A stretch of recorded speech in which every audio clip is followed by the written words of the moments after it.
एक नाबीना शख्स की खातिर वो उसकी बीनाई है, हर एक चीज़ को छूकर उसको सीन दिखाने वाले हाथ। और मेरी नज़र में बेहतर हैं वो तीर बनाने वालों से, मेरी नज़र में बेहतर हैं वो तीर बनाने वालों से, चाक पे मिट्टी रखकर उससे दीप बनाने वाले हाथ।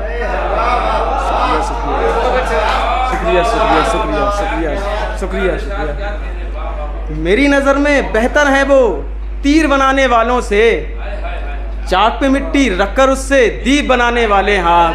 शुक्रिया शुक्रिया शुक्रिया शुक्रिया। और एक शेर और, पहले तुमको ताज लिखा फिर मैंने कलम को तोड़ दिया, पहले तुमको ताज लिखा फिर मैंने कलम को तोड़ दिया, कहीं सुना था काट दिए थे ताज बनाने वाले हाथ।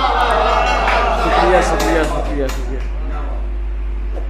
पहले तुमको ताज लिखा फिर मैंने कलम को तोड़ दिया, कहीं सुना था काट दिए थे ताज बनाने वाले हाथ। एक गज़ल और, पहले मैं उस हसीन के ख्वाबों में मर गया, फिर यूं हुआ वो ख्वाब भी आँखों में मर गया, और मैंने हर एक दर्द की जंजीर तोड़ दी, मैंने हर एक दर्द की जंजीर तोड़ दी, बस मैं उलझ के प्यार के धागों में मर गया।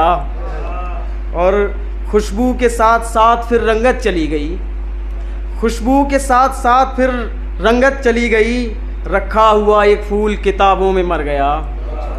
और बस अल ही कहा और गला भर गया मेरा, बस अल ही कहा और गला भर गया मेरा, लफ्ज़े बिदा तो फिर मेरी सांसों में मर गया, लफ्ज़े बिदा तो फिर मेरी सांसों में मर गया। शुक्रिया।